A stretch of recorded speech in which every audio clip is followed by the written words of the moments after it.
కేంద్రాన్ని ప్రశ్నిస్తే దాడులు చేస్తున్నారు. గట్లనే ఎదురు తిరిగి మాట్లాడితే ఎన్ను దెబ్బ కొడుతున్నారు. మేం కష్టపడ్డం గట్లనే మేం మా కావాల్సింది సాధించుకుంటున్నాం. ఇక బీఆర్ఎస్ తో బీజేపీ బ్రెయిన్ డ్యామేజ్ అవుతుంది. ఇక ఎమ్మెల్సీ కల్వకుంట్ల కవితక్క మరి ఎందుకు ఇట్లా అన్నదుల్లా? కేంద్రాన్ని ప్రశ్నిస్తే దాడులు చేస్తున్నారు, అట్లనే ఎదురు తిరిగి మాట్లాడితే ఎన్ను దెబ్బ కొడుతున్నారు. మేము కష్టపడడం అట్లనే మాకు కావాల్సింది మేము సాధించుకుంటున్నాము. ఇక బీఆర్ఎస్తో బీజేపీ బ్రెయిన్ డ్యామేజ్ అవుతుందని ఎమ్మెల్సీ కల్వకుంట్ల కవితక్క అనుకుంటూ వచ్చింది.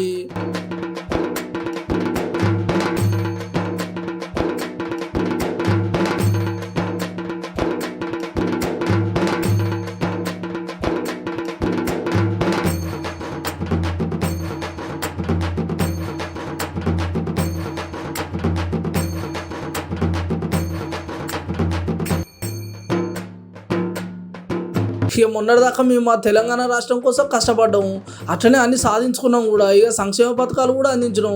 మరి మా రాష్ట్రం మంచిగా సరిపోతుందా అని ఇలా పక్క రాష్ట్రంలో కూడా బాగు చేయడానికి బీఆర్ఎస్ పార్టీ పెట్టినాము. ఇక ఏనాడైతే మేము బీఆర్ఎస్ పార్టీ పెట్టినాం, ఇక అప్పటి సంది ఒకటే లొల్లిలో అట్లనే మీటింగులు.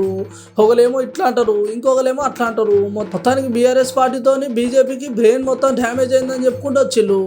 ఉన్న రాష్ట్రంలో ప్రజల గోసలు అట్లనే బాధలే మస్తు అయిపోయినాయి. ఇక ఉన్న రాష్ట్రం పక్క పెట్టి పక్క రాష్ట్రాల గురించి ఆలోచించడం ఏందని చెప్పేసి మస్తు గమ్మతే కామెంట్ పెడుతున్నాను ముచ్చటిన జనాలు.